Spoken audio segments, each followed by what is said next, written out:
Okay, hello and welcome to Yiddish and the Interracial Left, the story of the International Workers' Order. My name is Ben Schacht. I'm a member of the Chicago YIVO Society board, and I'm our program's chair. If you've been to a Chicago YIVO Society event before, welcome back. If this is your first Chicago YIVO event, we're thrilled that you're here, and I'd like to just share a few words about who we are.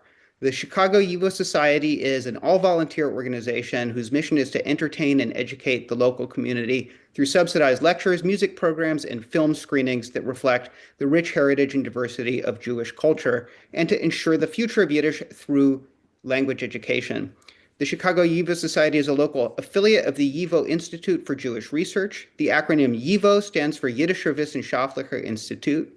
Founded in 1925 in Vilna, Poland, now Vilna, Lithuania, and based in New York City since 1940, YIVO is today the world's preeminent resource for Eastern European Jewish studies, Yiddish language, literature, and folklore, and the American Jewish immigrant experience. All of Chicago YIVO's programs are free to the public, but they cost time, money, and effort to organize. So if you like today's program, please consider donating to the Chicago YIVO Society. You can do that on our website, chicagoyivo.org, where you can also learn about our upcoming events, including our next event, which is coming up this Friday, April 24th at the University of Chicago. Artist and journalist Molly Crabapple will discuss her new book, Here Where We Live Is Our Country, the story of the Jewish Bund. And she'll be discussing it with Dr. Mindel Cohen of the Yiddish Book Center and Professor Faith Hillis of the University of Chicago History Department. We're very proud to be co-sponsoring this event, and it's going to be taking place in person and on Zoom. But now for today's event, I'm really excited about this discussion for many reasons, but there are just two that I'd like to highlight briefly. As we were just discussing, the origins of the Yiddish left are myriad, and this new book, From Popular Front to Cold War, traces many of them, particularly in their interracial dimension. And in addition to that, this afternoon, we will also be learning about some of the intersections between the history of the International Workers' Order and Chicago. And I think it's really important that we at the Chicago YIVO Society emphasize the rich history of Yiddish culture here in the Second City. And I'm grateful to today's speakers for going out of their way to point out many of these local connections.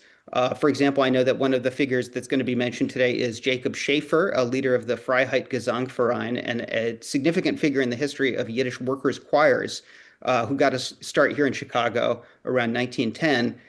So I'm really excited to be hearing about Schaefer and about other connections to Chicago history and Chicago personalities. So without further ado, I'd like to hand things over to our moderator, Annie Kaufman, to introduce herself and today's speakers. Comrade Ben. My name is Annie or Anya. I am one of the Yiddish teachers at Chicago YIVO. I'm also a researcher and translator and organizer in the Jewish left. So this book is a profound gift to me and my work. And I'm just so happy and grateful that it has been published this season. I have been needing a comprehensive way to learn about the IWO, the Internationale Arbeiterorden, just to wrap my head around how many pockets of people and places and issues and times were impacted by their work. The IWO's organizing is what I identify as my heritage, and it gives me a model of where I want to go. I grew up going to Camp Kinderland in the summers, and although back then I didn't have a comprehensive understanding of the IWO's organizing model, I did understand that our summer camp was connected to generations of Jewish activists in the labor and civil rights movements.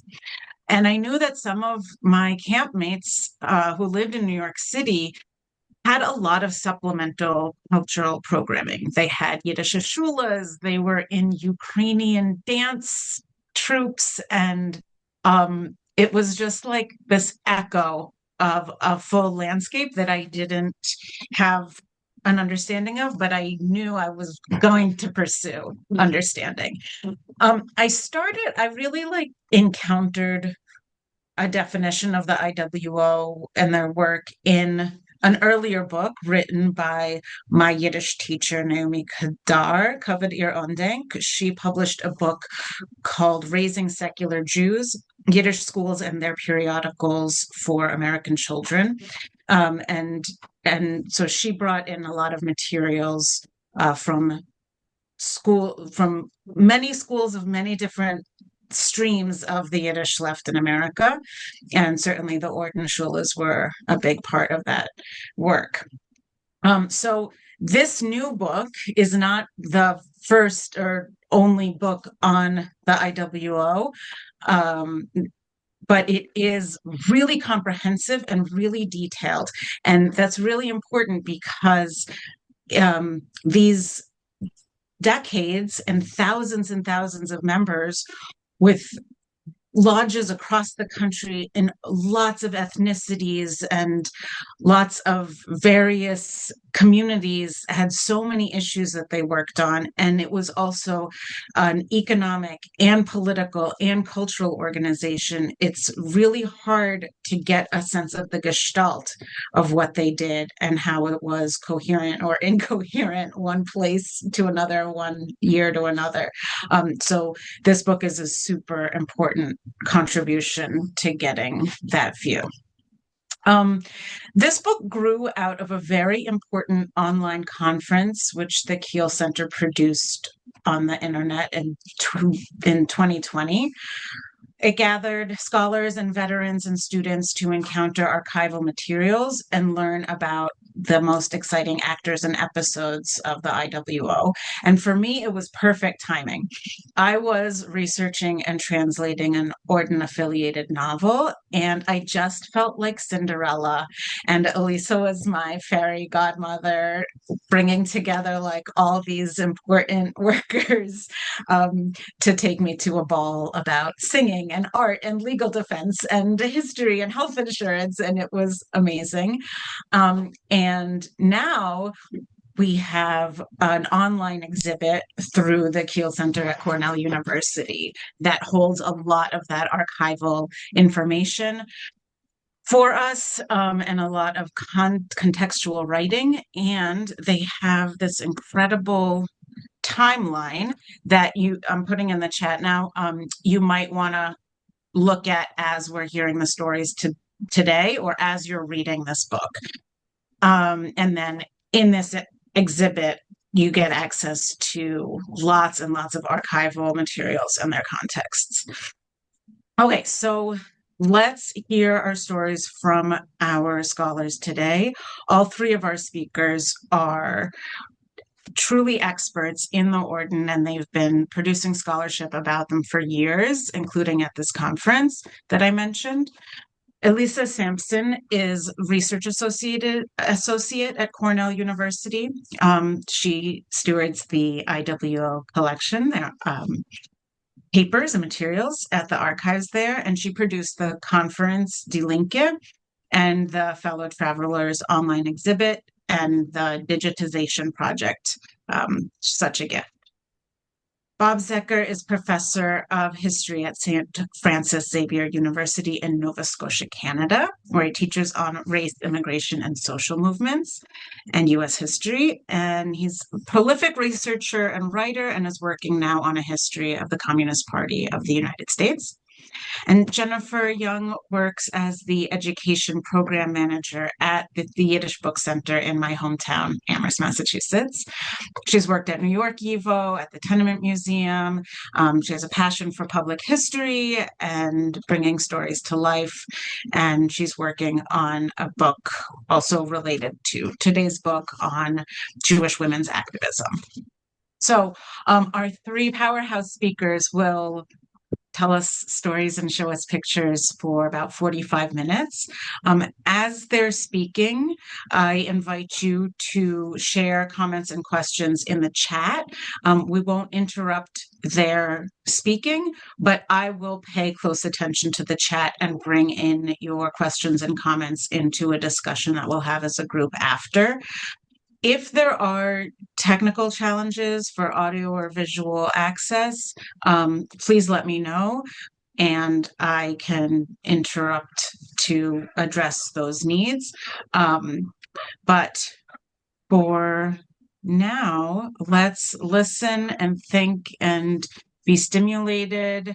We really need these lessons more than ever right now.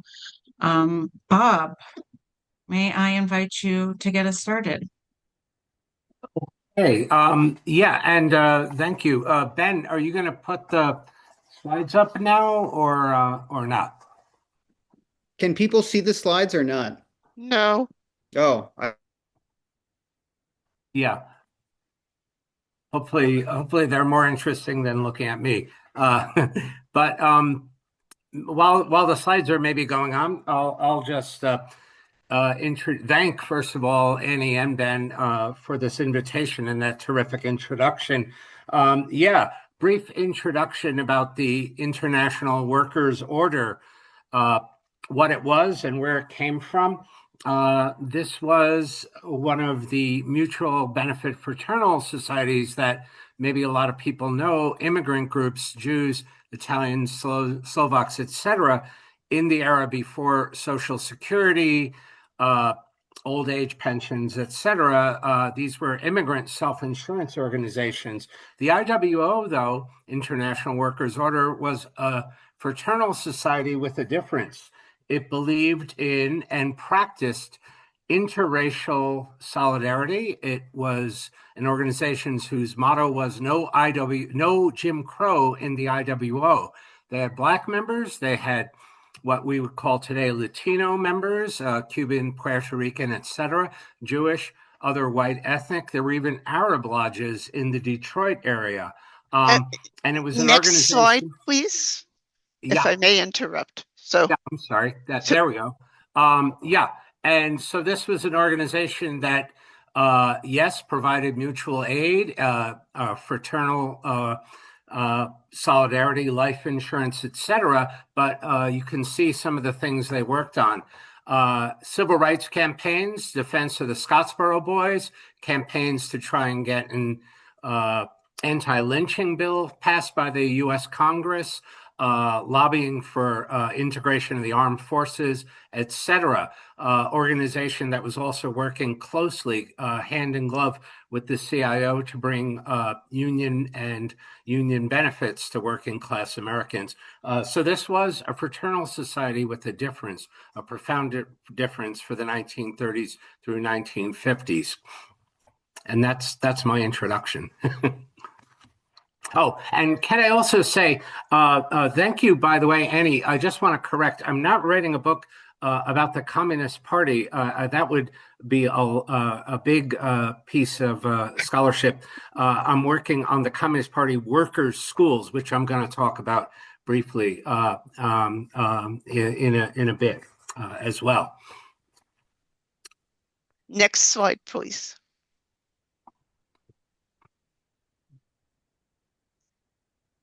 No, prior to that, Yeah. one back. Yes, Ms. Lemlich with Jennifer Young. Yeah, so one of the ways in which the IWO is in many ways, and the Orden and the Jewish People's Fraternal Order, the Jewish section, are our activist forebears, is in looking at the role that women played in this kind of activism. And we'll talk about this a little bit more in a few minutes. But to introduce Clara Lemlich Shavelson, many of you may know the name Clara Lemlich because she's most famous for her role in the 1909 uprising of the 20,000, the garment workers' strike, spearheaded by the International Ladies Garment Workers Union, Local 25, of which Clara Lemlich was a member. And but what most people don't know is that Clara joined the Communist Party in the 1920s and thereafter became very, very active in women's organizing, particularly housewives. And that was the way that she became involved in the IWO in the early 1930s in New York. She was a secretary for the New York City Committee, and she ran women's activism there. And really spearheaded a number of national movements around consumer boycotts, and then later civil rights activism that became critical to the IWO's work as a whole. And we'll talk a little bit more about that later. Next slide, please. So I am told one says, Chicago, my kind of IW town. Now, what does that mean? So Chicago is a place that is central, absolutely central to the IWO. And it's not just because Lewis Worth wrote a bad book called The Ghetto about Maxwell Street. We're talking about West Side. We're talking about culture work. We're talking about unions. We're talking about the garment trade.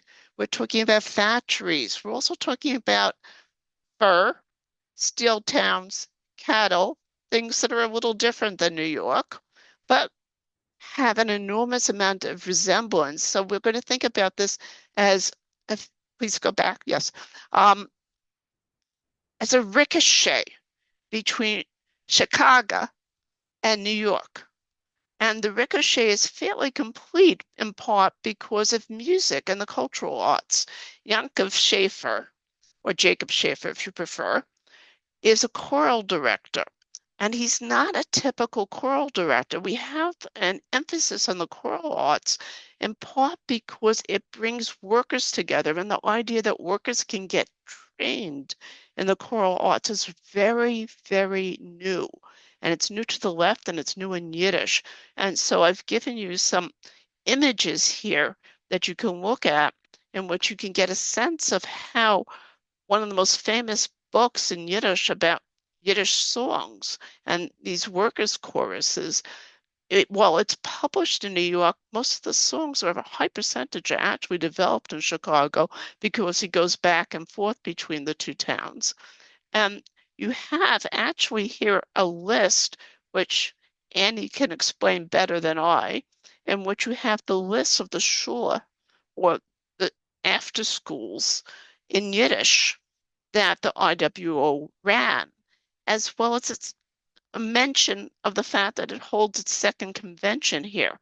So we're going to tie together this Yiddish-speaking left, and Raunch is part of it. Shachensky's bookstore is part of it. A little bit of Langston Hughes comes into play here as well, which is a theme that you will see in the interracial Yiddish left, right? But we have the Freiheit-Gesang-Verein, and it's named that because the Freiheit is starting off also, as Bob mentioned, the origins of the CP are in Chicago. And we're going to be interweaving the West Side with South Side. Next, please.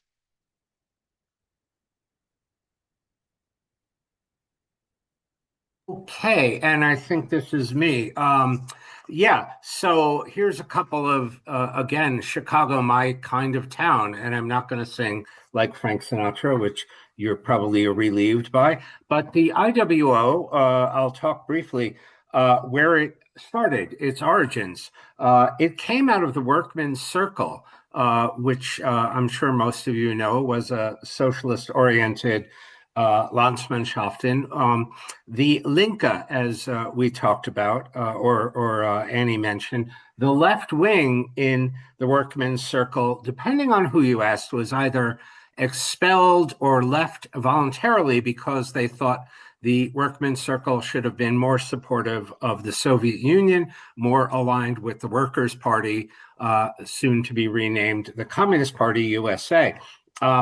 I want to be clear, there's no doubt that the IWO was founded as a brainchild of the ethnic societies, the language branches, in this case, the Yiddish branch of the Communist Party. Having said that, its membership at its heyday, about 1946, we'll get there, was about 188,000. Estimates, the IWO had about 10% communist membership. The leaders, Louise Thompson Patterson, Max Bedacht, many other, Reuben Saltzman, were explicit. They ran for office as communist members, and they made no bones about it. Having said that, the membership were left, but not explicitly communist. Okay. Just want to get that out of the way. As a friend of mine says, we sometimes have to talk about the C word. Anyway, the Communist Party decided the workmen's circle was not working for the left wing. So in 1930, Yiddish-speaking immigrants, Reuben Saltzman, others, founded the International Workers' Order. As I mentioned in my brief introduction, their primary function or their reason for being was insurance, accident policies, dental clinics, health insurance, etc. But they envisioned it as an interracial, multi-ethnic organization that would bring workers together with more numbers. They would perhaps be more effective in orchestrating campaigns for Social Security, old age pensions. Even they advocated universal health care. I teach in Canada, so I'm grateful for that, but something the US doesn't have. But they were organizing in 1930 around these issues. They also said, well, if we're going to grow, we should engage in a process that they called amalgamation, reaching out to other immigrant groups, other ethnic groups, other, yes, racial groups, African Americans, Latinos.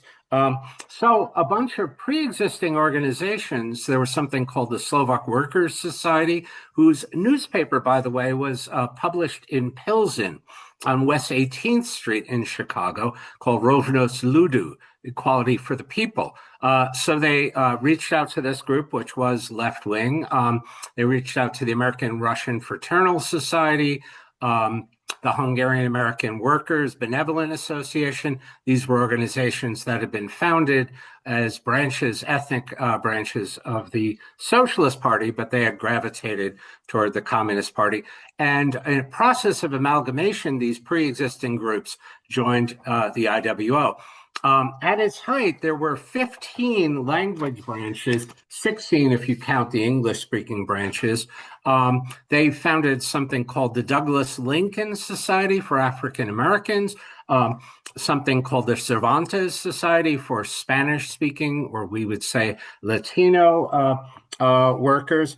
And again, at its height, 188,000 members. Now, before Social Security, before, again, broad-ranging access to healthcare for workers, even the pragmatic idea that the IWO practiced it, healthcare, et cetera. And again, no Jim Crow in the IWO. Many insurance companies discriminated against African Americans. They would not write policies, or if they did, they were higher rates for inferior coverage. The IWO said all workers, regardless of their background, will be covered by our quite generous insurance and healthcare programs. But beyond that, they also had aims of a more, let's just call it, liberatory scope. They focused on combating racism, anti-Semitism, and anti-immigrant xenophobia throughout their existence. And I'll just give a couple because time, I know, is fleeting. A couple of examples from the Chicago area of some of their campaigns. In 1935, the IWO organized... Bob, do you want the next slide? Because you have to indicate when you have to move to the next slide. Oh no. Well, all right. Well, I thought I would keep it on this one, but no, go back. There we go. So anyway, they orchestrated interracial swim-in to break segregation on the beaches of Lake Michigan. African American and white, Jewish, Slovak, Polish IWO members said we're breaking recreational segregation. This might sound a little silly, but this is the same kind of campaign that later in the 1960s, Student Nonviolent Coordinating Committee and CORE used to break recreational segregation. They also orchestrated an interracial bowling league. And this is on the left hand there, the IWO Bowling League. In the 1940s on Chicago Avenue on the north side, there was a bowling league with Jewish members, Polish members, Slovak members. But the bowling alleys of Chicago, and for that matter, the rest of the country, were racially segregated. In concert with the United Auto Workers, the IWO organized Fair Play for Bowling campaign, and they went down to the South Side to an IWO community center, the DuSable Community Center, which was run by Louise Thompson Patterson and other African American members of the IWO, and white and black people bowled. During their weekly bowling matches on the North Side, the IWO Bowling League also passed out petitions calling for the integration of baseball. The cover on this annual banquet program is from 1953, but it existed in the early 1940s when baseball was segregated. They passed out petitions to get people to sign the Stockholm Peace Pledge, leading to the denuclearization of the U.S. Armed Forces. And for other, they also campaigned for Henry Wallace in 1948 in Between Frames. So this wedding of recreational facilities also existed with campaigns for racial justice and other campaigns. On the right there, you see Ukrainian People's Auditorium, which still exists on Chicago Avenue. In the 1930s and 40s and 50s, it was an IWO meeting place where CIO organizers came to speak, where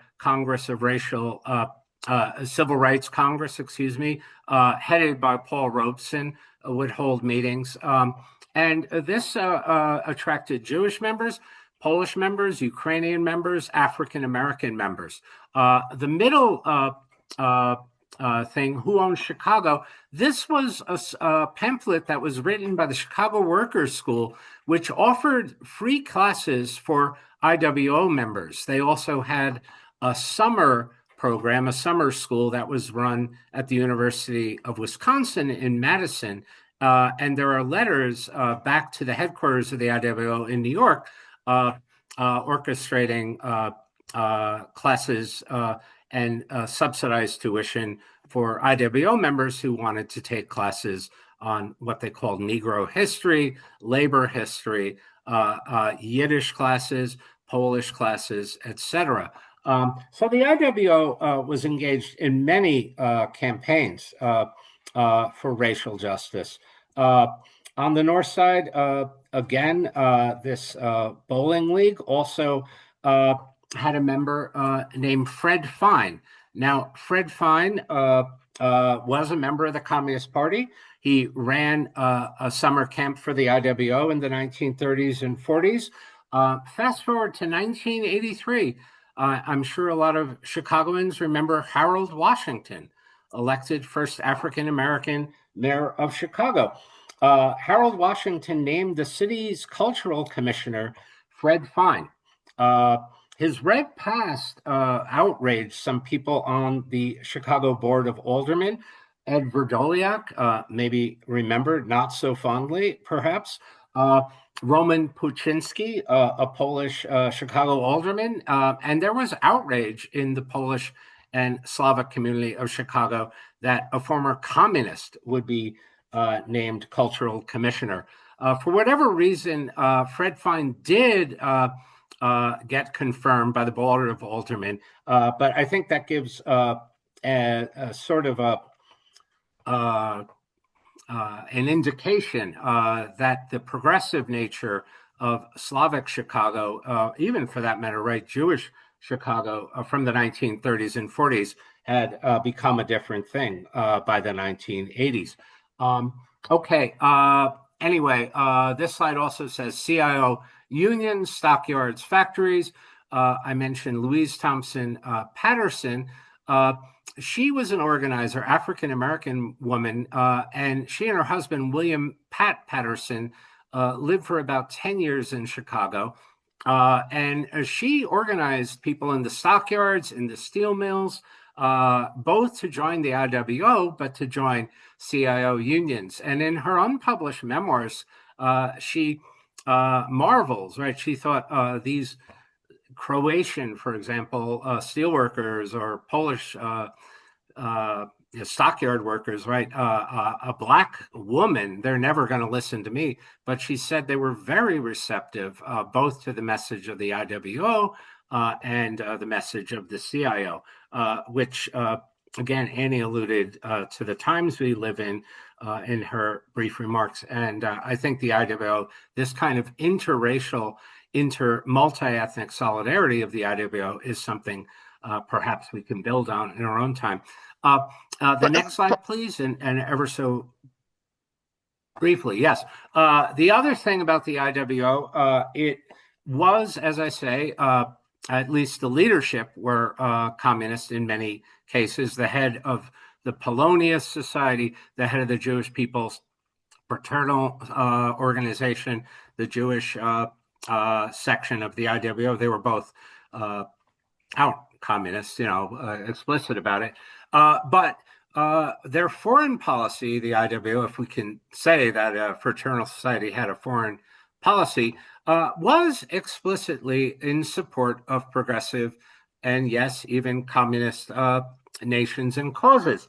Before World War II, they were, kind of swimming against the tide. But the IWO in Chicago and in other places organized fundraising campaigns in 1936 for the Abraham Lincoln Brigade going to fight Franco and fascism in Spain. There was a campaign to raise money, and the IWO purchased an ambulance to send to the loyalists in Spain. After the end of the Spanish Civil War, Louise Thompson Patterson and Max Bedacht, who was the General Secretary of the IWO, and others went on a nationwide speaking tour to get people again to support the loyalists. But during World War II, which is what this slide is showing, the IWO organized fundraising campaigns for both the U.S. Armed Forces, but also for our ally, the Soviet Union. This is an all-Slav rally held at Soldier Field in Chicago. The IWO Ukrainian American section marching on parade, and you can see the stands are full of thousands of people, and they're not throwing tomatoes or bricks. They're supporting this effort on behalf of our ally. The banner opens "Second Front Now, Defeat Hitler."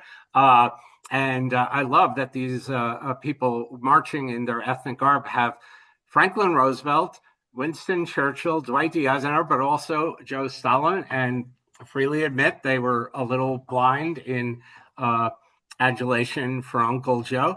But the IWO won a kind of legitimacy in the Popular Front and World War II era that'll just say quickly fades after the war. My last little Chicago vignette, in 1947, a meeting in Chicago of the Lithuanian IWO Society, which was held in support of an editor of a Lithuanian newspaper who was facing deportation, was disrupted by right-wing displaced person Lithuanians who came into the hall and just began disrupting both physically and vocally the meeting.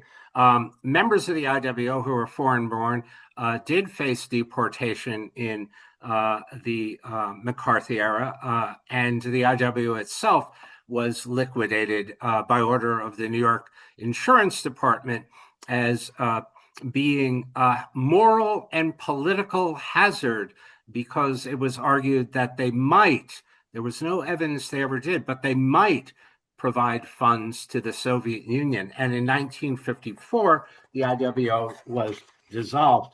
I will just say in my last remark, and it's coming, I know I've talked too long. The next slide is actually south side rather than north side, and it's Mr. Robeson. Okay, well, I'm sorry. The next slide then. Yeah.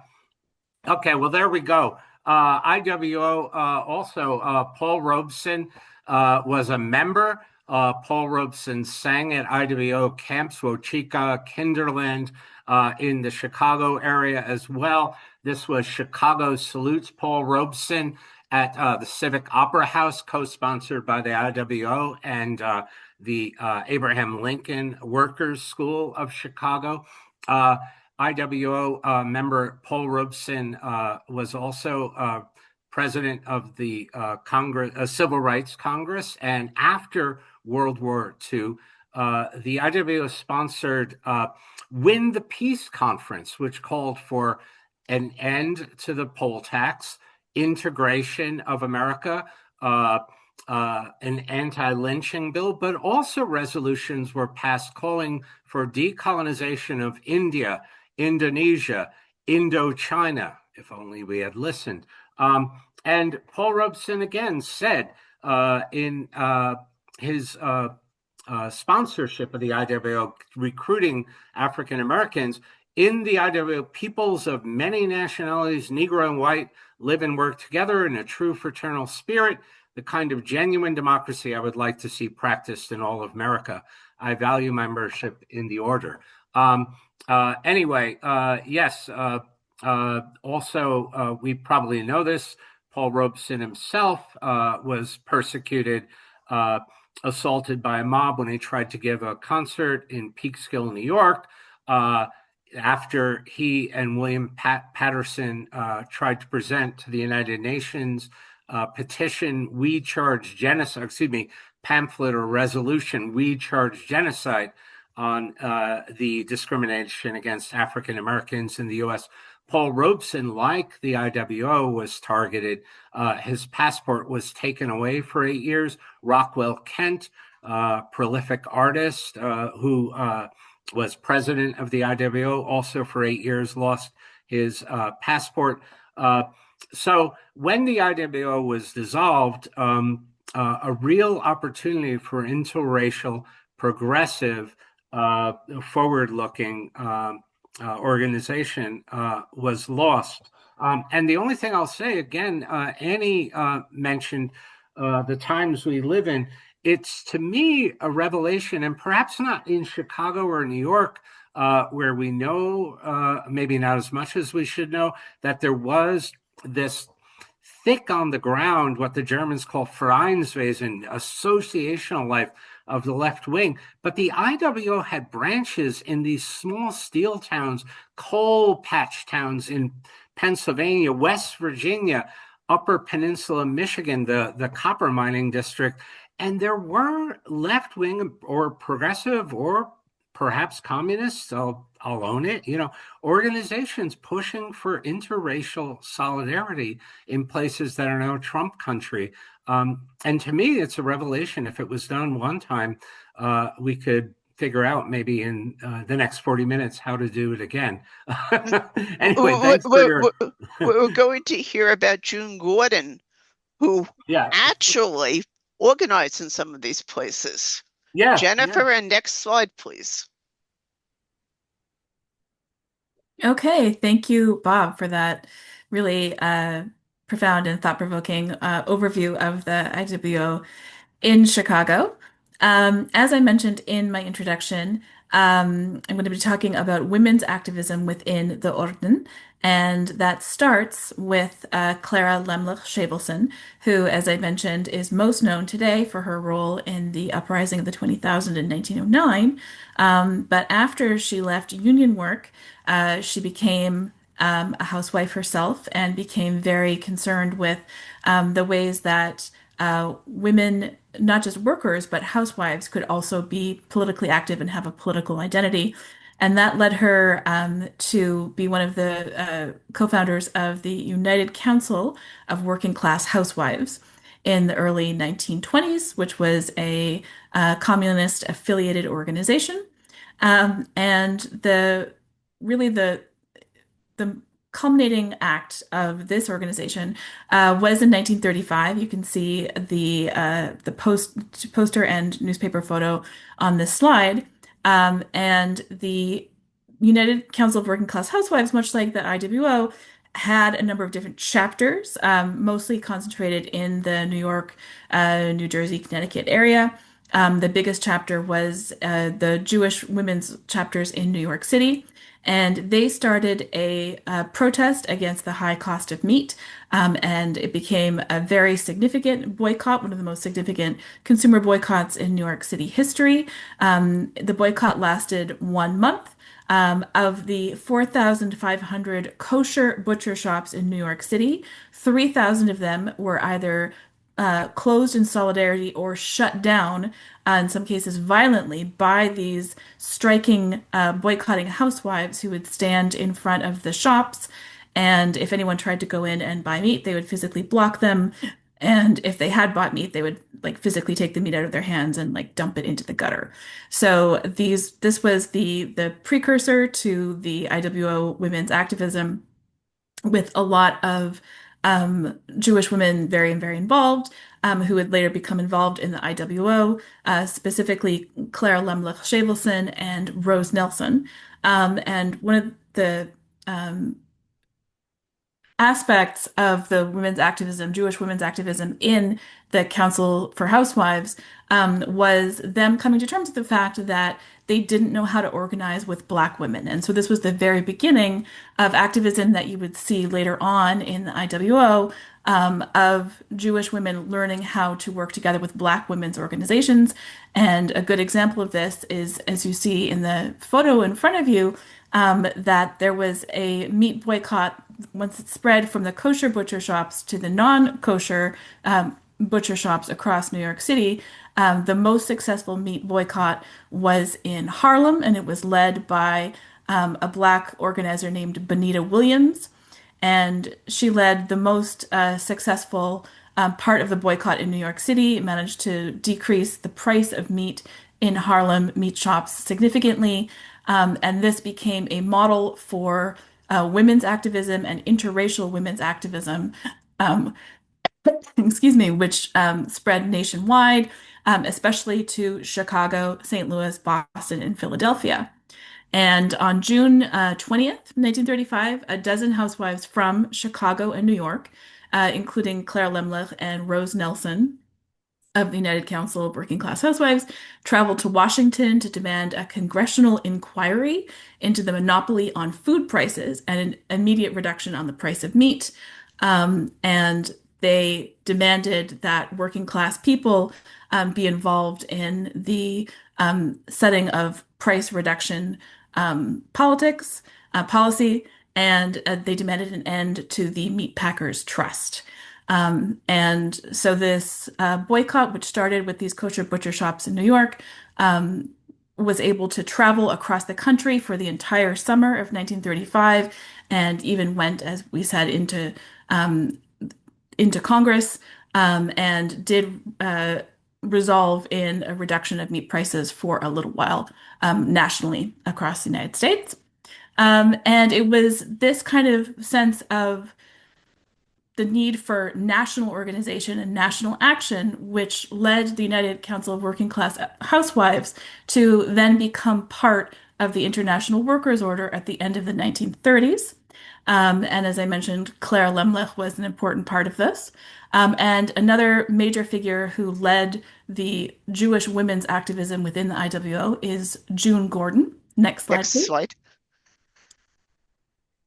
So June Gordon, like Clara Lemlich, was born in Ukraine. She was born in Odessa around 1901. And she spent her early years in Montreal, and then traveled to New York City, became involved in the Rand School, started taking classes on Marxist economics and things like that in the early 1920s. It was probably here that she met her first husband, whose name was Carl Reeve, born Carl Cohen. He was the son of a labor lawyer, a Jewish labor lawyer, and a really famous woman in the Communist Party who was known as Mother Bloor, or Ella Reeve Bloor, who was not Jewish, but she was born in Staten Island, and became active in the suffrage movement, became active in prohibition, and then she met Eugene Victor Debs and became very involved in the early Socialist Party, and then became a founding member of the Communist Party. And Mother Bloor had a specific gender analysis within communism. And she traveled around the country. She was very iconoclastic. She hitchhiked everywhere. She was known for hugging everyone, including Black people, when that was considered to be a shocking thing. And it was this kind of radical, um, like cutting through patriarchy, cutting through all kinds of gender relationships, cutting through the racial hierarchies, and speaking from the position of being a wife and a mother. That was really inspiring to June Gordon, who was her daughter-in-law. And June and Carl moved to Chicago in the early 1920s. At this point, Chicago was the place to be if you were a young communist. It was the head of the American Workers' Party, as Bob mentioned, until 1927.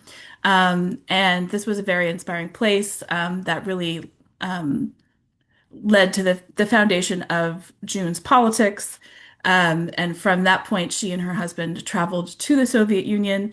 They went to school to train in universities for activists from around the world in Moscow. And then June returned to her activist work in the Northeast, in the needle trades in the early 1930s. It was there that she met her second husband, Eugene Gordon, who was a Black communist journalist. And they began doing communist work in Harlem. And it was that point that June became a member of the International Workers Order and then became the head of the Emma Lazarus division of the Jewish women's section of the IWO. And so she began working with Clara Lemlich Shavelson and Rose Nelson, and really those three women became the linchpins of Jewish women's activism within the IWO. Next slide, please. So as you can see here, this is the Emma Lazarus division of the Jewish People's Fraternal Order. Don't stand alone, join a progressive Jewish women's organization. So what does it mean to be a progressive Jewish women's organization? Well, the Emma Lazarus Division's National Convention in 1947, June made it clear what the ELD's priorities would be. She famously said, "The opinion that a woman's place is in the home is like the theory of the melting pot, must be discarded as another hoax which serves only those who seek to paralyze progressive forces in the struggle for a better life." Just as the fine-sounding theory of the melting pot covers attempts at assimilationism, so the catchphrase, "the woman's place is in the home," really serves to keep women from broadening their viewpoint and their participation in the social and cultural affairs in the world outside their homes. It keeps women backwards at the mercy of the profiteers, the race mongers, and all antisocial elements like Nazis who have the greatest contempt for home and family life and seek to destroy it. So that gives you a little bit of a snapshot into what the Jewish women's politics were at this time. So it was the Emma Lazarus division was officially bilingual, Yiddish and English, and they published their newsletter, The Lamp, in both Yiddish and English. They had sections in both. It wasn't just a translation. It was really like truly bilingual with different content in both sections. And as the majority of these women were first or second generation immigrants, were from working class backgrounds. A lot of them had worked in the garment industry. A lot of them had spent a lot of time as raising their families as being householders, housewives. And so but they weren't ashamed of the fact that they were immigrants, that they wanted to keep their language and their culture, that Yiddish was actually really integral to who they were. And so they caution people, like, if someone's telling you, don't speak your language or don't be proud of where you come from or don't be proud of being an immigrant, think about what that means. Who's telling you that? Is that a message from capitalists who want to keep you in line, who want to control you? Is it a message from like the patriarchy who wants to keep you in your place in the kitchen? And so they were really encouraging women through a number of different strategies, like baby carriage parades, through leafleting at Woolworths, through all kinds of parades, picnics, all kinds of things to really get Jewish women involved in progressive politics. And they continued to do that through the dissolution of the IWO in the early 1950s, as Bob mentioned, and became a separate organization, the Emma Lazarus Federation of Jewish Women's Clubs, which continued as a national organization until 1989. So this was an organization really bound up with a full generation of women who had grown up in these immigrant homes, working class environments, working in the industrial labor unions, who really wanted to continue that work and that perspective, and took it through the work that they did through the civil rights era. So they worked in tandem with Louise Thompson Patterson when she co-founded Sojourners for Truth and Justice in the early 1950s. They worked with the Congress of American Women. They worked with Women Strike for Peace. They had a huge delegation at the March on Washington for Jobs and Freedom in 1963. They were very active in many different civil rights struggles throughout the 1960s. They were very active in the Farm Workers Union in California in the 1970s. And they continued this perspective well into their own late elderly years. And there were some risks associated with that. So June Gordon was arrested for deportation in 1960 and spent the rest of her life, she died in 1967, fighting that deportation order. Rose Nelson, who lived until the 90s, had her naturalization revoked starting in 1950 and spent the rest of her life officially stateless. She was not an American citizen, she was not naturalized, but for various reasons, she was not able to be deported. And so she just had no country. And Clara Lemlich, who was naturalized successfully, had her passport taken away in the 1950s. So this was a really crucial wave of Jewish women's activism that started really in the early 19-teens and 20s and really continued through this entire long generation of women's lives, really until the end of the 20th century. And I'm happy to talk more about that in the chat after we conclude. Next slide, please. I'm going to take you to South Side. And South Side is fascinating because, as you've heard, the Pattersons are critical to our tale. And Louise is married to William Patterson. But before we get to Pat, let's talk about the Harlem Renaissance, in which she runs a salon, but knows everybody, starting with Du Bois because she already met him in Berkeley, but she knows absolutely everyone. And Edgecombe Avenue in New York is the center of much of Harlem's intellectual and cultural life, but she's also involved initially with organizing around the Scottsboro Boys. And that's what it was called back in the day in terms of organizing people from Harlem to get there. Now, she's going to land in Chicago. And when she lands in Chicago, she is married and already an IWO vice president, which brings us to the topic of Black leadership and female leadership as well, and triple oppression. When you look at Louise Thompson Patterson, and it's 1940 that you add the last name in, that you end up understanding that the IWO itself shifted when it amalgamated, as Bob referred to, and bringing in existing societies. It also looked for new members and new constituents. Most organizations want to grow, it makes sense. And the Popular Front was critical to that growth. But also what happens is when you bring in constituents, you bring in leadership. And she immediately was a leader. And one of the things that's most important to understand in terms of South Side is not only the work that both Pattersons did on the Dusab, which is what I've been told is pronounced rather than with Dusab, the French way, is you end up with an enormous interest in unionization, but also in this question of one of the IWO slogans, which is white and Negro unity.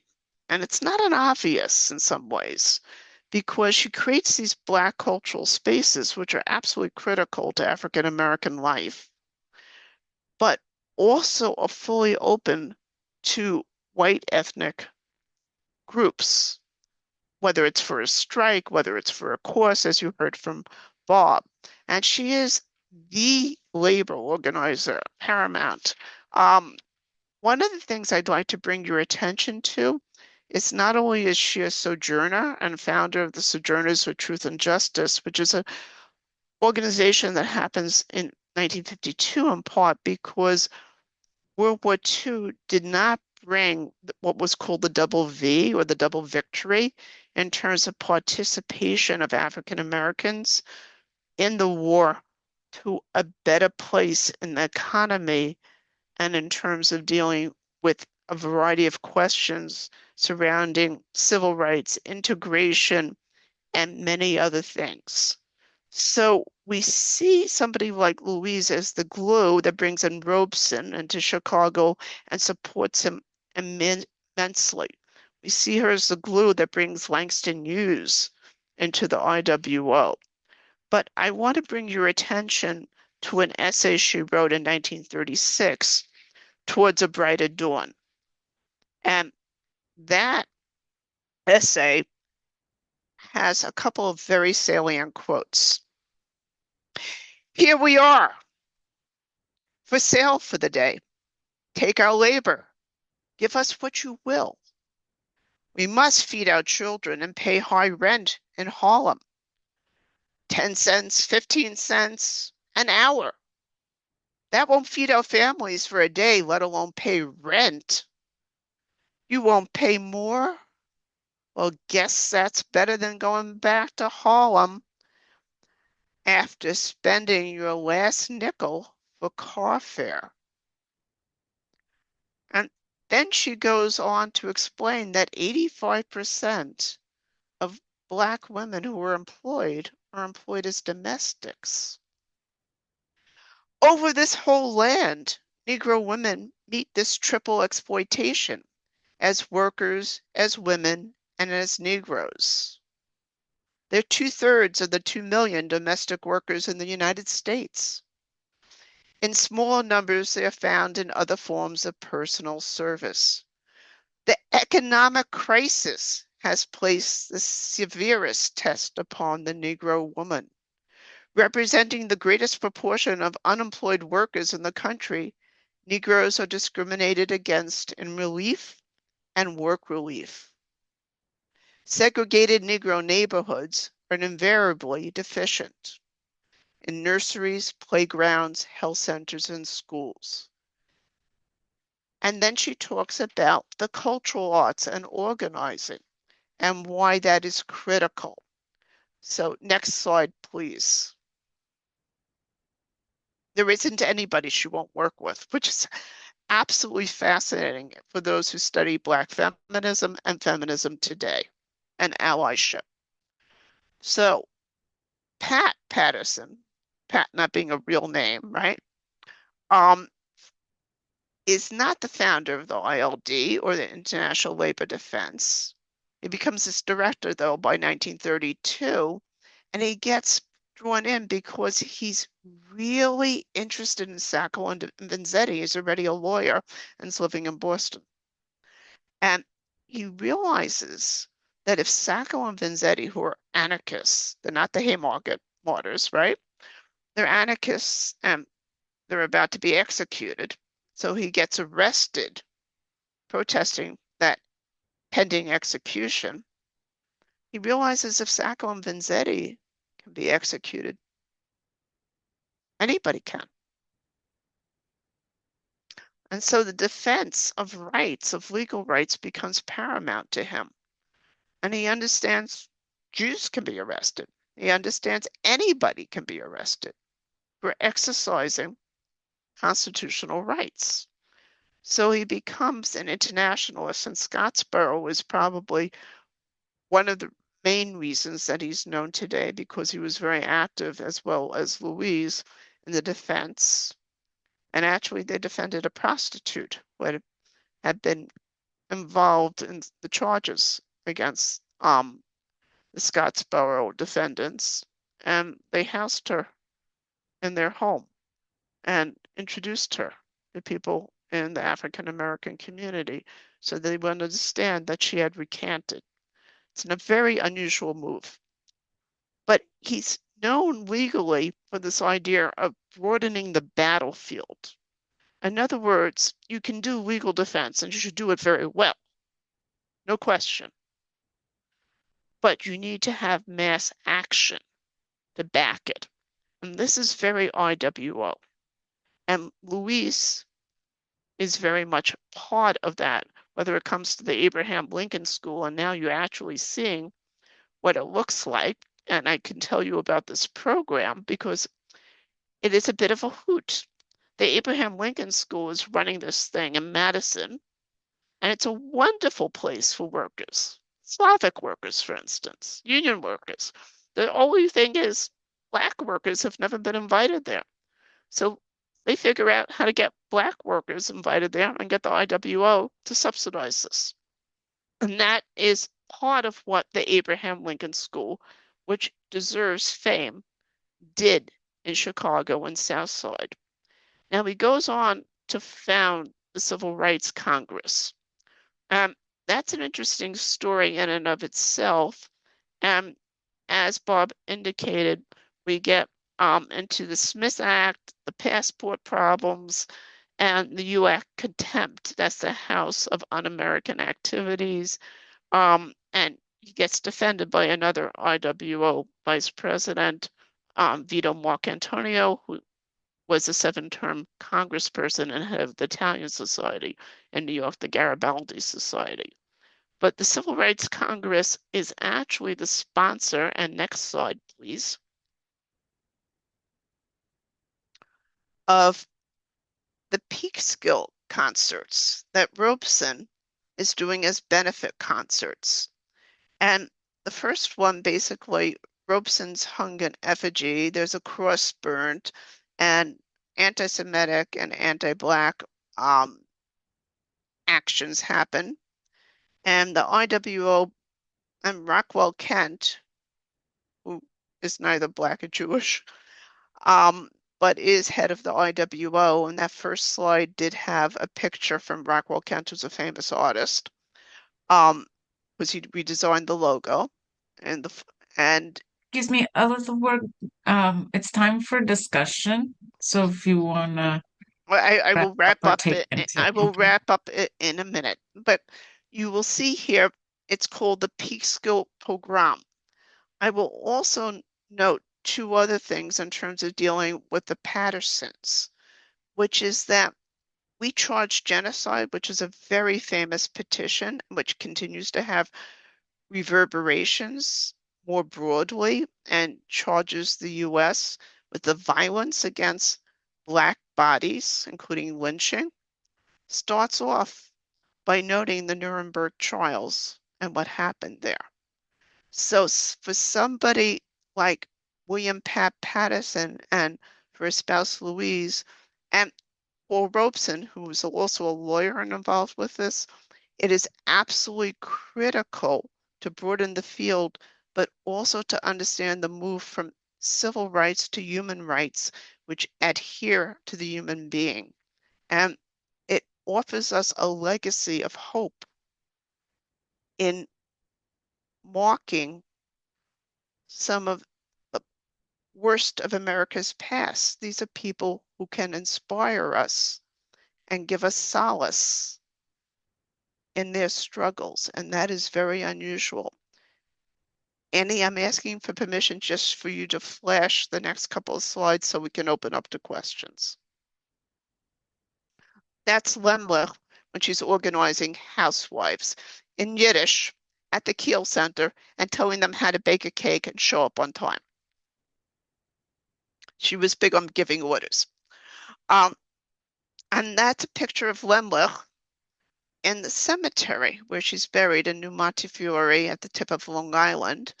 And Annie, would you do me the favor of reading the Yiddish, because I will read the English, which is Fighters Against Fascism for a World of Brotherhood and Peace, which is what Lemlich thought she was doing.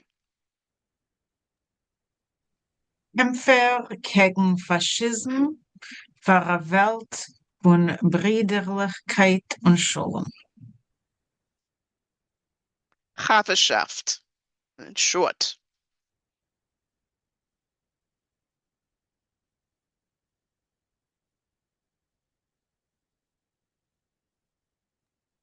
Okay, thank you for a fantastic and exciting and provocative presentation. Here we see the links. Maybe Ben can put those in the chat so that you can all get your hands on this fantastic book. There is a discount code for our attendees today. I am going to ask a general question that is stimulated by what we just experienced, and then I hope you keep adding questions in the chat. I will bring them to the speakers. So there, generally in this organizing model of amalgamated ethnic organizations, two curiosities are occurring to me. One, what kind of organizing did people do, or organizing or anti-organizing with other members of their ethnicity? I imagine that they got strength from having comrades from other groups in their left-wing working class anti-racist organizing, but I'm also curious if they did other cultural and communal work outside of that political orientation. And then as they were encountering people maybe with similar political orientations from other ethnicities, how those encounters influenced their outlooks and how their organizing changed. And if we have here this 20-year span of the IWO, maybe if there were lessons that they learned and tactics that they adapted to either mistakes that they made or a different context. Could we do a go-around very briefly on that one? Does that work for you, Annie? Of course, no pressure if you don't have answers, but I'm sure all three of you probably do. So I will start with the first part of that. They had enormous cultural depth. Now they were trying, in the Jewish case, to create something I call the new Jew, which is not unique to the left, by the way. But in that formation, it was adamantly secular, which is what you'd expect from leftists, with the exception of a guy named Rabbi Bick. And you basically have a deepening understanding of an evolving Yiddish culture in those first years. And part of the way it's evolving is because Yiddish itself is evolving as a language, and they want to create a type of modernism. And then again, that's a shared impulse, but they want to show that there really are Jewish or Yiddishists, and it's a marked identity. It's a naturalized identity. We don't think of Jewish communists as being something that somebody assumes simply at the moment in these early years. This is something that they were born into, and what they're fusing is their identity as Yiddishists with their leftist ideology and creating a new culture in their view. So they're deepening it, even if their path is different. Somebody wants to take the second question, that'd be great. Or second part of your question. Well, yeah, I skipped over it ever regretfully. They had a broad array of music groups, theater groups, bands, choirs, mandolin orchestras, sports teams. And so a lot of that was specific to, a Yiddish choir or whatever, but or Italian mandolin society, etc. But the sports leagues were interracial and multi-ethnic after a while, and people went to each other's programs too. When the IWO was under assault from the New York insurance department, there was a court case, and there's about 200 affidavits filed by members throughout the country. And they're in the Cornell archive because Cornell became the repository. The New York State Department commandeered all of the voluminous files of the International Workers Order. But there are these affidavits from members saying, save our society for many reasons. But there are people, Jewish or Italian or other white ethnics, who are praising, their organization because they had cultural events on Negro History Week, or learning about Italian culture, even if you're a Jewish IWO member, because of some of these events that were held across the 15 language societies in the IWO. As for your question of how they change over time, there is already a worry by 1940. The second generation, are we losing them in the IWO? They don't have the language skills, or they're Americans. They'd rather listen to Artie Shaw, I'm just throwing that name out there, than participate in a mandolin orchestra. And there are these debates, do we have to have new programs that will be more receptive or attractive to the second generation? Of course, the Red Scare kind of solves that problem, regrettably, for the IWO. But you do see in the later years, over the 24 years of its organization, that they're having to wrestle with some new issues by the end of the period. And I would just add to that the Emma Lazarus Federation in the 1950s and 60s were very aware that, the primary membership of their organization was from a certain generation. They talked a lot about continuity. They tried to bring in a lot of younger women into their organization, or at least support the work of younger, even who had become second wave feminist organizers. And they were also in constant conversation with an organization called the Jewish Clubs and Societies, which was the Itcha Goldberg, who had been the education director of the JPFO, like the Emma Lazarus groups, managed to take their organization out of the IWO when it dissolved and become an independent organization. And so this was an umbrella organization of secular leftist Yiddish shulas that continued to have conferences and produce content and work with other Yiddish leftist groups well into the 1980s and 90s. So and looking at Camp Kinderland today, you can still see those kinds of continuities that exist. So there was a lot of intentionality and a lot of thinking about continuity of progressive Yiddish culture. In a lot of ways, they really did leave a roadmap that we can trace today and still use. Thank you.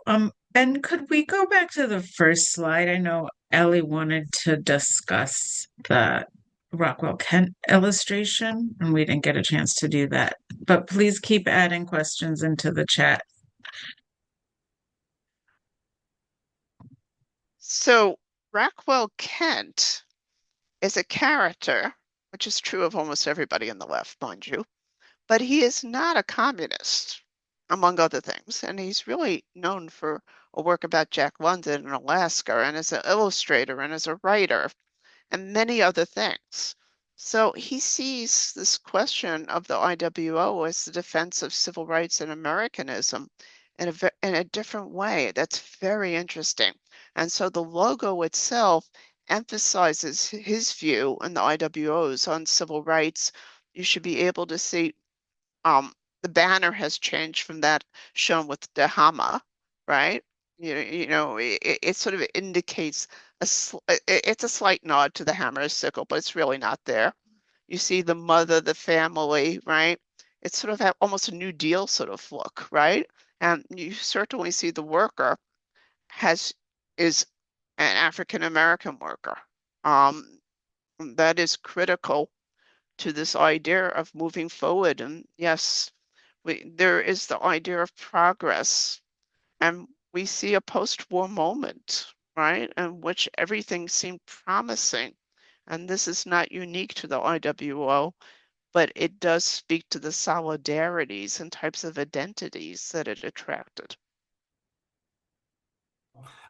Yeah, Rockwell Kent, indeed, an interesting guy. He was a brilliant artist. I don't know if we want to go to that slide that has the bowling. That's not one of his best efforts, but yeah, that's a Rockwell Kent. And he appeared at this banquet, annual bowling league banquet, and he did this cover, The Dove with the bowling balls. By that point, Kent was had his passport taken away. He had gone to Stockholm, not only endorsed the Stockholm Peace Pledge, he went there and participated in that anti-nuclear conference and or anti-atomic weapons, I guess, conference. And after that, the U.S. government said, well, too bad you don't get a passport. But Rockwell Kent also, Elisa's right, he was not a communist, but he had run for Congress on the Progressive Party line in 1948 from upstate New York. And he counters, or he tries to, the stigma that communists are all foreigners and a lot of anti-Semitism. And he plays up the fact that why is his name Rockwell Kent? He's descended from two Mayflower, ancestors, the Rockwell family and the Kent family. So he's part of that post-Popular Front trying to say, our left-wingism is all American. He doesn't win election to Congress. And as I say, his career is almost destroyed by, red baiting and McCarthyism with his passport. But yeah, he was an interesting guy. And he was president of the IWO from about 44, 45, I could be wrong, until its dissolution. Very atypical, not an immigrant, not white ethnic.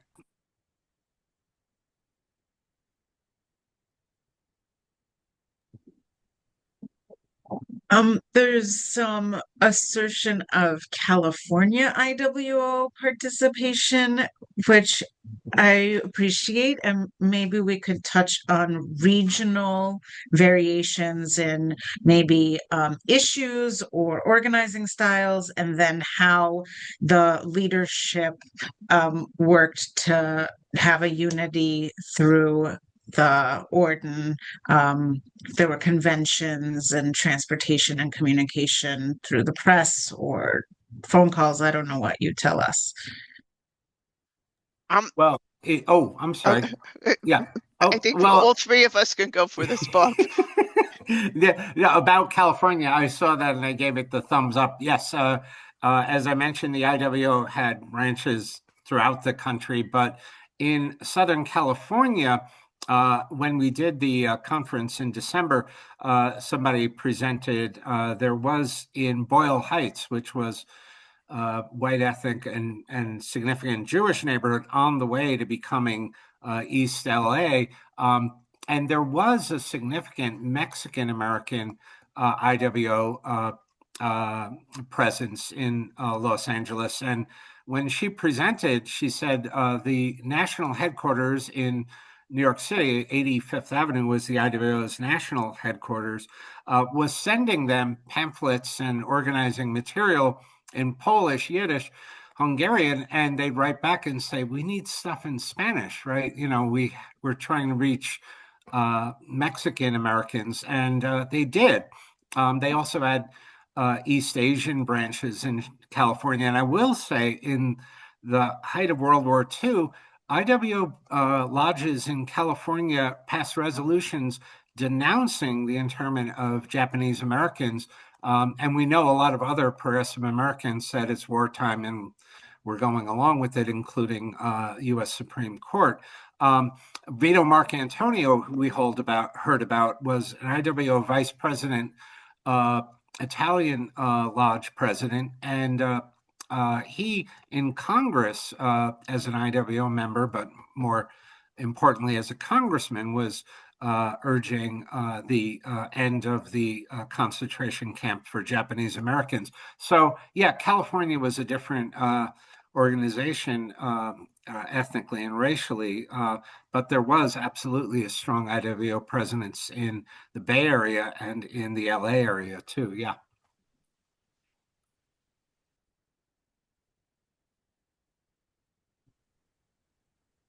Great. Okay, two specific questions. One, we want to hear details about the Chicago Volkshochschule and maybe other initiatives to organize housewives.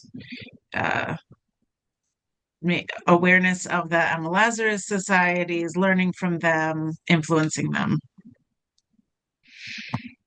I think if you talk to people who deal with gig worker organizing and many other things, or caretaker organizing, homemakers, right, and many other categories get thrown together today in organizing. But I think actually there is a burgeoning labor movement that understands this lesson, though it's not a lesson in which I'm going to claim a type of continuity. Somebody read the manual from the IWO and said, oh, that's how you do it, right? In terms of tactics and strategy.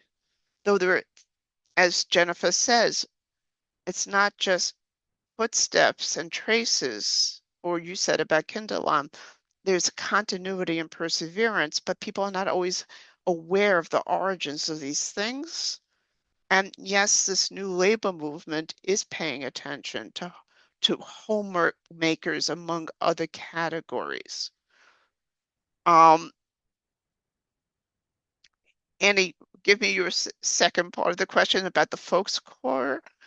It's basically the funny money thing that one does in Yiddish when the Morgenfreiheit becomes important.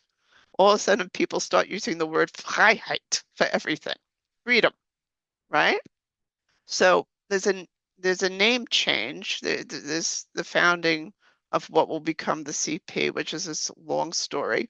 But there's also in the Yiddish-speaking world a new newspaper that is happening with Olgan, among others, and also with Melch Epstein and many others.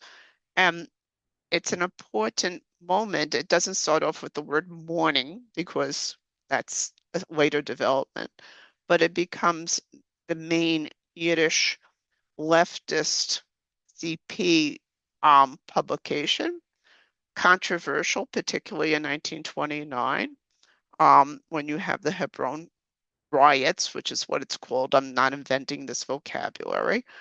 You have artists like Grappa who are deeply embedded in the work of the IWO and the JPFO. And Grappa is an interesting case study in understanding how identity is both natural and shifts in terms of solidarities and deepens.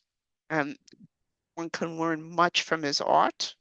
You're And talking about Bill Gropper, the painter and illustrator?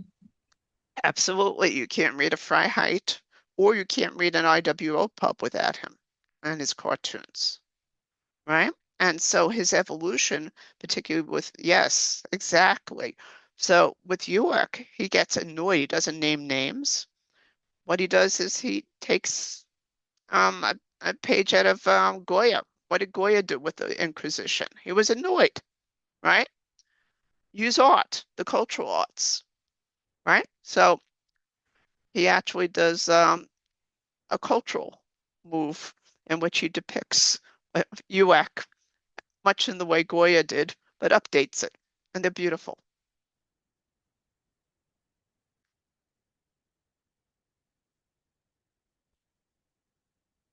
Well, we've got 2 minutes on our schedule, so if somebody wants to, I think I saw a question from, or a comment from Ben Balthazar. good. That was about the document from It was about the Peekskill riot, Mhm. to trace who wrote who described the Peekskill riot as a pogrom. Was it Mr. Patterson? Was this an official IWO document? It's an official IWO press release. It's not every day you do a press release in theory. And it was written by Rockwell Kent. And he uses the word pogrom. And it's extraordinarily explicit. He issues two, actually. When Robeson is hung in effigy and everything goes wrong in Peekskill, and the IWO and Kindleon, by the way, among many, many others, are involved in what was famously called by Seeger, Hold the Line. And he issues one afterwards when the concert, the CRC benefit, is actually held shortly after. Thank you. Jennifer, Bob, do you have anything that you want to make sure we include in today's program before I wrap us up? Just one thing that I was thinking about as I was reading my notes last night, which is Chicago folks may be aware of the something called the Englewood riots, which happened in 1949, which was a group of white people stood in front of a Jewish family's house for a week. And tens of thousands of people came. It was apparently the worst racial violence in Chicago from and since 1919. And that was a JPFO family. That was the Bindman family. And so they were a JPFO family, and they were also the man involved was also Aaron Bindman was also warehouse worker union CIO activist. So the JPFO is deep in Chicago history. Yeah. And that was, when they were letting a black family visit them at the house or going to rent a house to them. I forget the exact. The rumor was they were worried that the Jewish Yeah. family was going to sell their house to a black family, but Yeah. actually they were just having a CIO get together, Mhm. a mixed race audience. Yeah, yeah, and that, yeah, thank you. That's a perfect example of the idea. I mean, man, they put their bodies on the line. It's not a Chicago example, but in 1947 in Detroit, neighbors were, doing the usual, throwing stuff, threatening with words and gestures. A black family moving into an all-white Detroit neighborhood, and IWO types showed up and they brought paint cans and they painted the house and they helped the family move their stuff in. Who do you think the FBI had voluminous reports on? Not the white racists assaulting the black family. IWO FBI files are something amazing to read. These radicals are providing free paint. And I put in my book, the Road to Peace and Freedom, I don't know if the FBI was worried that they were supporting interracial neighborhoods or they were undermining capitalism by providing free paint. But I think we know which side are you on, as Maurice Isserman asked in his book, and the song asked. The IWO is on the side of the angels. And I saw a comment about why did I say something about Lewis Worth and Maxwell Street and his book The Ghetto. Moses Rishin, who's the most famous historian of the Lower East Side, the world's biggest city in its day, and aka the Ghetto. Maxwell Street was seen as the smaller version of the Ghetto. He's writing this in 28, and he's using Park and Burgess's theory about the zone of decay and how everything bad happens where Jews and Blacks live, and how the loop is dangerous, and how the suburb is good. So, no, I do not think that Maxwell Street was a terrible thing in 1928. The quotas had already gone down, and Lewis Worth actually, in my opinion, plagiarized most of his book anyway, used theory from his mentors at Chicago, and was able to sound an alarm that not assimilating was dangerous, being visible was dangerous to use his language. And whatever the IWO's faults, and they were real, Stalinism being one of them, and for some, the IWO did not tell immigrants to be invisible. Didn't tell blacks that either. That's a beautiful message to conclude our learning today. I can't recommend this book enough. Please get a copy, read all the chapters, discuss with your comrades, and let's keep learning and organizing. Ben, do you want to close this out? Thank you again to all our speakers. Thank you to you, Annie, for doing an excellent job moderating. And thank you very much to the audience for coming to this talk. Recording is going to be available on our YouTube page, and we hope to see you at the next Chicago YIVO event, whether that's in person or online. And I guess my final words are Seid gesund. Sei gesund und schönen Dank. Also, we have classes coming up, so sign up for your Yiddish class. Good. Yeah, sign up for your Yiddish classes. Thank you. Thank you for mentioning that. All right. Thank you, everybody.